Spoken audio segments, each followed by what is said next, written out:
Okay, चलिए continue करते हैं। तो प्रीवियस लेक्चर तक हमने टाइम और फेज से रिलेटेड कुछ कैलकुलेशंस को कवर किया था एसएचएम में। आई गेस जो आपको मॉड्यूल दिया गया है उसमें पेज नंबर 13 के क्वेश्चन नंबर 9 तक हमारा डिस्कशन हो चुका है, right? Yes. Yes sir. Okay, तो कंटिन्यू करते हैं, आगे बढ़ते हैं कुछ और अगले क्वेश्चंस के साथ। मे बी मैं सीधे सीधे सीक्वेंस में ही चलता हूँ। क्वेश्चन 10 से स्टार्ट करते हैं ना। ये लेक्चर काफी छोटा रहेगा, इसको मैं ज्यादा आज के लेक्चर में ज्यादा कुछ और एडिशनल कंसेप्ट्स पर बात नहीं कर पाऊंगा, क्योंकि इसके आगे की जो कंसेप्ट्स हैं मैं चाहता हूँ उसका एक सेपरेट लेक्चर बने। अब इतने न्यूमेरिकल हमारे प्रीवियस टाइमलाइन पर हो नहीं पाए, तो इस लेक्चर में हम बस उतने से न्यूमेरिकल्स को डिस्कस करके कुछ क्यूरीज वगैरह अगर आपकी होती हैं तो उस पर कुछ बात कर सकते हैं। So let's start with this. Question 10 से मैं शुरू कर रहा हूँ। जैसे मैंने अभी बताया, क्वेश्चन 9 तक हमने कंप्लीट कर लिया है। अब ये बहुत ही सिंपल सा, बिल्कुल एक फंडामेंटल कैटेगरी का क्वेश्चन है। हमें यहाँ पर दो अलग अलग एसएचएम्स की जो है वो इक्वेशन गिवन है। One is with A sine omega T minus alpha and the other one is B cos omega T minus alpha. अब क्वेश्चन हमसे ये पूछ रहा है कि इनमें फेज डिफरेंस कितना है। इस क्वेश्चन को मैंने खास यहाँ पे इसलिए इंट्रोड्यूस करा है कि आपको एक बेसिक रूल पता चले। देखिए, जो भी एसएचएम की इक्वेशन होती है उसका जो करस्पॉन्डिंग एंगल होता है, हार्मोनिक फंक्शन का जो करस्पॉन्डिंग एंगल होता है ना, वो फेज कहलाता है। हाँ, ये जरूर है कि इसमें दो पार्ट होते हैं। एक जो टी से जुड़ा हुआ है वो इंस्टेंटेनियस होता है, उस इंस्टेंट ऑफ टाइम पर की उस फेज की वैल्यू को इंस्टेंटेनियस कहेंगे। और एक जो कांस्टेंट फेज यहाँ पे आता है, आपको याद होगा, ये जो कांस्टेंट फेज आता है हम इसको क्या बोलते हैं? इपोक। इको। तो इसके दो पार्ट होते हैं।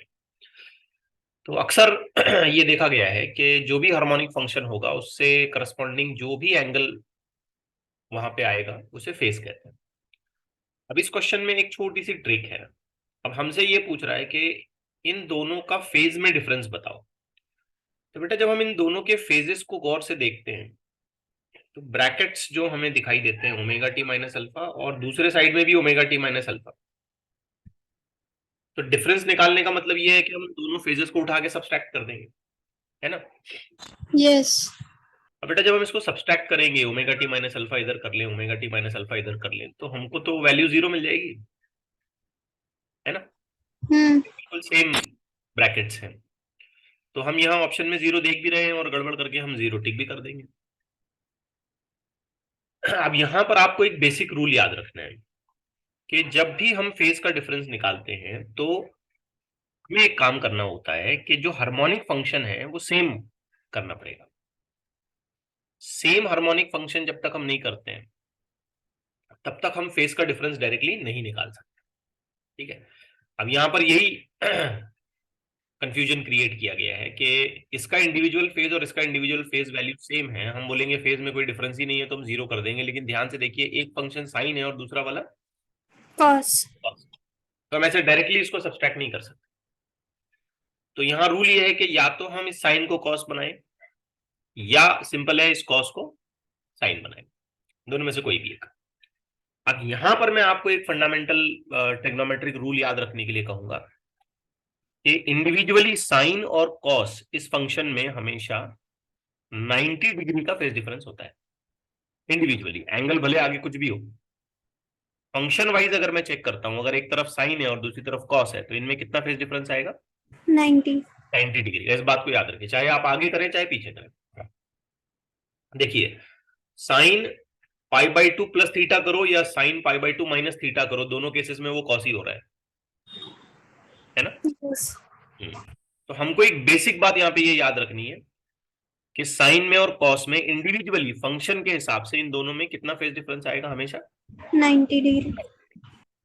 अब फंक्शन ने तो 90 डिग्री का फेज डिफरेंस दिया, इंडिविजुअल फेजेस इक्वेशन के जो गिवन है उनमें कोई और एक्स्ट्रा फेज में डिफरेंस नहीं है। ठीक है बेटा? इसका मतलब इस पूरी इक्वेशन में फेज डिफरेंस कितना है? 90। 90। यस, बस। अब इस प्रॉब्लम को इसीलिए इंट्रोड्यूस किया गया था कि आपको ये हम समझा सकें कि साइन और कॉस में इंडिविजुअली कितना फेज डिफरेंस होता है, 90 डिग्री। 90 डिग्री। अब इसको कभी नहीं भूलना, ये हमको वेव्स में काम आएगा, इंटरफेरेंस डिफ्रैक्शन में काम आएगा, बहुत सारे अलग अलग चैप्टर्स में, सुपरपोजिशन वगैरह में इधर उधर बहुत बार काम आएगा। ठीक, यस। चलिए थोड़ा और आगे बढ़ते हैं।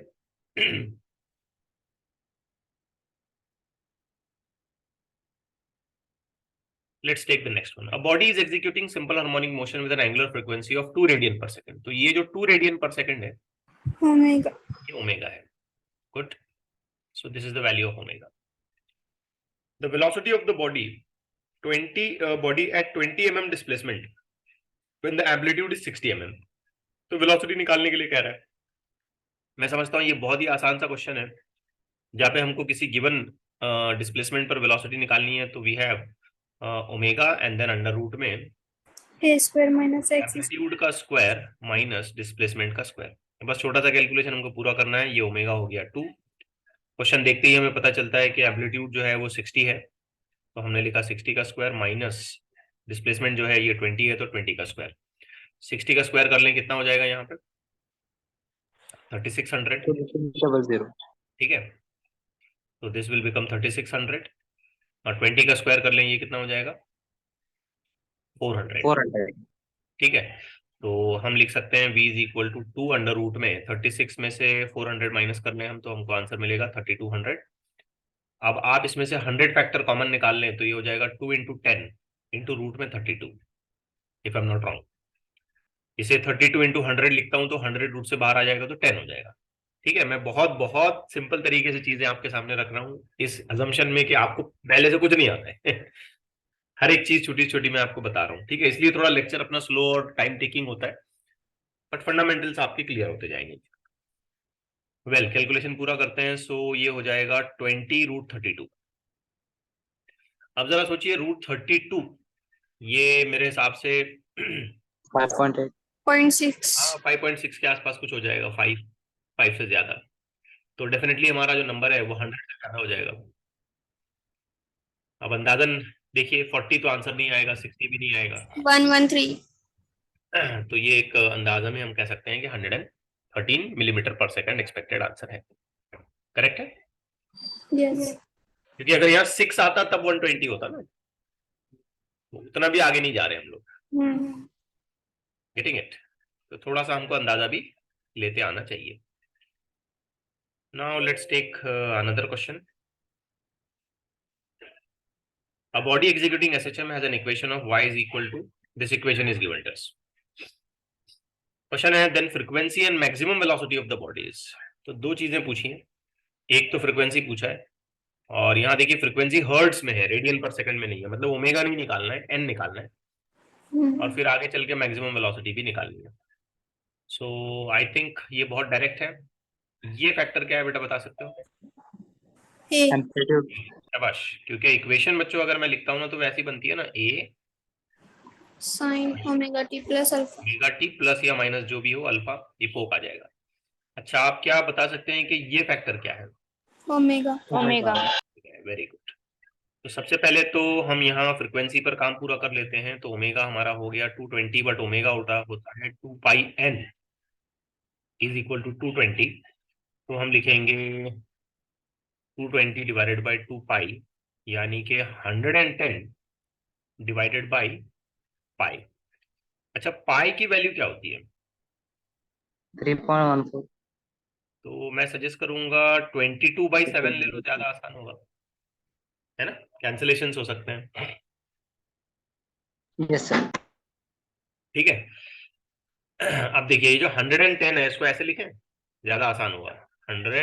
11 इंटू 10 इंटू ये बचा हुआ 7 divided by 22, will it go? 35। तो ये कटा ये कटा, ये हो गया 2, ये कटा ये कटा, ये हो गया 5। 7 इंटू 5 कितना हो गया 35, और ये हर्ट्स। अब 35 के दो आंसर है, ए भी हो सकता है हमारा आंसर या डी भी हो सकता है। तो हमको फर्दर आगे चल के मैक्सिमम वेलोसिटी पर भी थोड़ा सा कैलकुलेशन पूरा करना पड़ेगा। अब बेटा आप रिकॉल करो, मैक्सिमम वेलोसिटी की जो फॉर्मूला होता है वो होता है a omega, if I am not wrong. तो हम देखेंगे कि एम्पलीट्यूड जो है वो तो 0.30 है, और ओमेगा जैसे हमको गिवन है वो 220 है। तो वी मैक्स अगर हम लिखते हैं ये 0 अगर मैं यहाँ दे दूं तो ये 3 हो जाएगा। 56 तो आंसर होगा हमारा 66 मीटर पर सेकंड। तो इसके हिसाब से हम सोचते हैं कि ऑप्शन ए पर सेटिस्फाई हो जाएंगे। ठीक, Yes, sir. Let's take the next one. कोई डिस्टर्बेंसेस नहीं हो रहे ना आवाज में? थोड़ा बाहर से, यहाँ घर पे मेरे डिस्टर्बेंसेस हो रहे हैं बाहर। क्लियर है वॉइस? Yes. Yes. चलिए, कुछ डिस्टर्बेंसेस होने लगे तो प्लीज बता दो मुझे। A particle starts SHM from the mean position. Now this is very important. Its amplitude is A and time period is T. At the time when its speed is half of its maximum.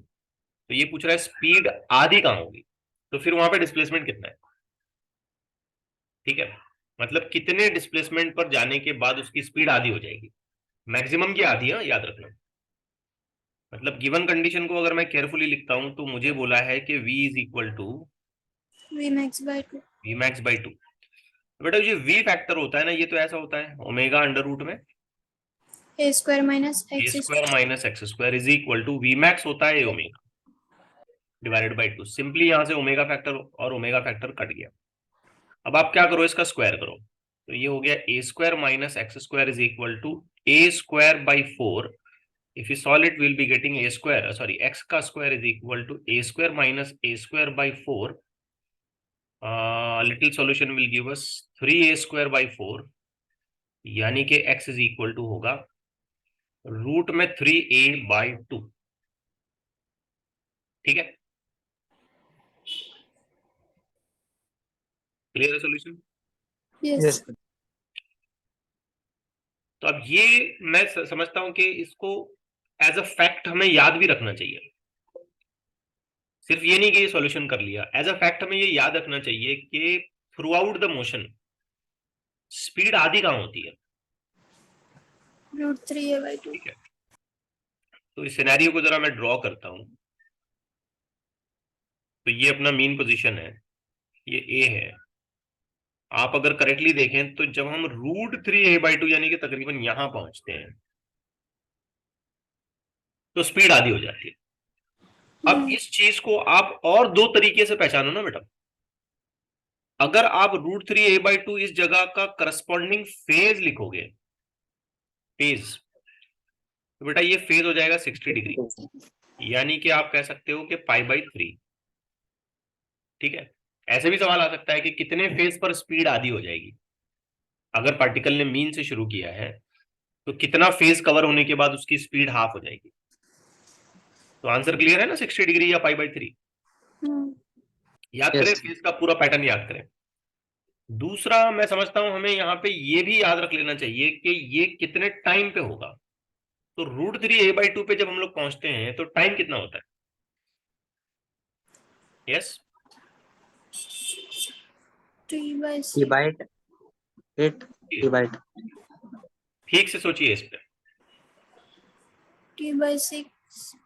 T/6 time के pattern याद करिए, पूरा यहां तक जाते हैं T/4, a/2 तक जाते हैं T/12, a/√2 तक जाते हैं T/8। तो √3a/2 पे जाएंगे तो क्या होगा? चलिए मैं कैलकुलेशन रिपीट करवा देता हूं आपको। हमारी चूंकि इक्वेशन मीन से शुरू हो रही है तो a sin ωt हम लोग लिखेंगे, है ना। अब हम लोग डिस्प्लेसमेंट कितना करवा रहे हैं? √3A by 2. √3a/2 is equal to a, और ये हो गया बेटा sin ωt। ठीक है, ए फैक्टर से कट गया, तो हमें पता चला कि sin ωt is equal to √3/2। इसका सीधा मतलब यही हुआ ना कि ωt is equal to π/3 phase. Yes. ठीक है, अब यहां इसको रिपीट करें ना, आप ओमेगा हटा दें, ओमेगा हटा के क्या लिखेंगे आप? 2 pi by T. 2π/t into small t is equal to π/3। Pi काट दें, आपको आंसर क्या मिलेगा? Capital T is equal to, sorry, small t is equal to, T by 6. हाँ, आपको टाइम मिलेगा small t is equal to capital T/6। ये समझिए, मतलब यहां से जब हम शुरू करते हैं मीन से तो t/6 इतना इंटरवल जब पूरा हो जाएगा, इतना टाइम जब पूरा होगा, तो स्पीड मैक्सिमम जितनी भी होगी उसकी हाफ होगी। क्योंकि यहाँ क्वेश्चन सिर्फ डिस्प्लेसमेंट का पूछा है, बट क्वेश्चन मॉडिफाई करके टाइम के लिए भी पूछा जा सकता है और पोजीशन के अलावा जिसे हम कहेंगे फेज के लिए भी पूछा जा सकता है। ठीक है, Yes, sir. ओके। चलिए थोड़ा और आगे कंटिन्यू करते हैं। Let's take in continuation the next question. एक सिंपल पेंडुलम है जो परफॉर्म कर रहा है simple harmonic motion x equal to 0 with an amplitude of a है। The time period t, the speed of the pendulum at x equal to a/2। x equal to a/2 पर उसकी speed क्या होगी? तो it's just mayor calculation, ये सिर्फ हमें calculation करना है, ज्यादा कोई बड़ी बात नहीं है। आप ऐसे लिख लें, ओमेगा अंडर रूट में a² माइनस x²। ओमेगा हटा करके आप बोल दें 2π/t। उसके बाद ये a² तो बेटा जैसे वैसा रहेगा। डिस्प्लेसमेंट कितना हुआ देखें, a/2, तो उसका स्क्वायर A/2, sir. ये हो जाएगा a²/4।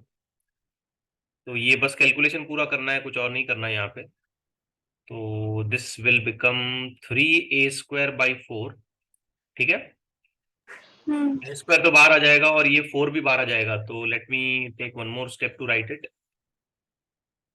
a√3/2।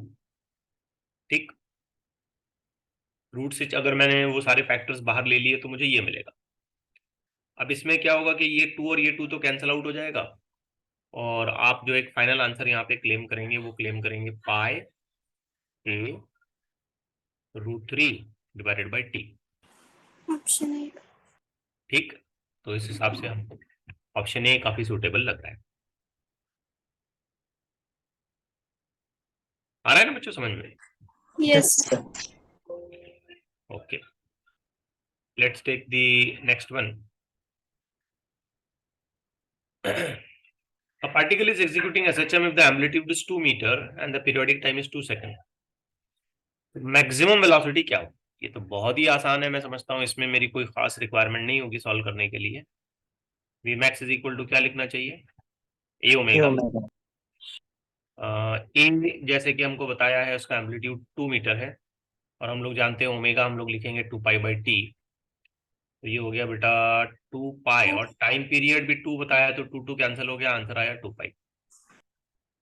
ठीक है, और यूनिट के साथ लिखें तो मीटर पर सेकेंड, मीटर पर second.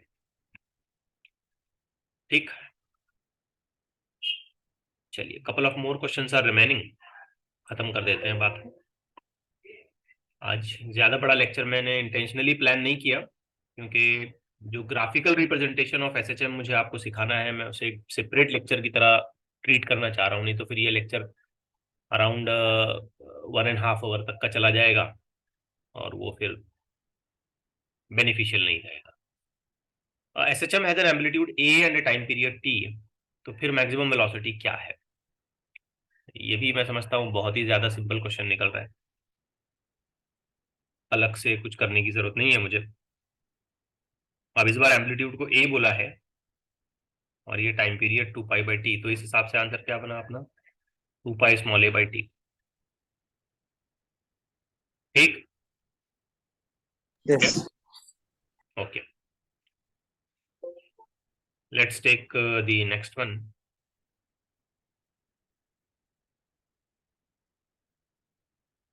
A particle executing SHM with a period of 6 seconds and amplitude of 3 centimeter, speed in maximum speed, ये वही चीज रिपीट हो रही है ना? यस। पाया। ये हो गया बेटा ए ओमेगा। मैंने वैसे आपको कल इंस्ट्रक्शन भी दिए थे, तो एम्पलीट्यूड 3 सेंटीमीटर हो गया और ये 2π/6, कैंसिलेशंस के बाद ये आंसर आएगा। यस, मैंने आपको वैसे इंस्ट्रक्शंस भी दिए थे कल कि कोशिश कर लें इन इलस्ट्रेशंस में से, तो जो जमे आपके क्वेश्चंस वो काफी अच्छी बात है।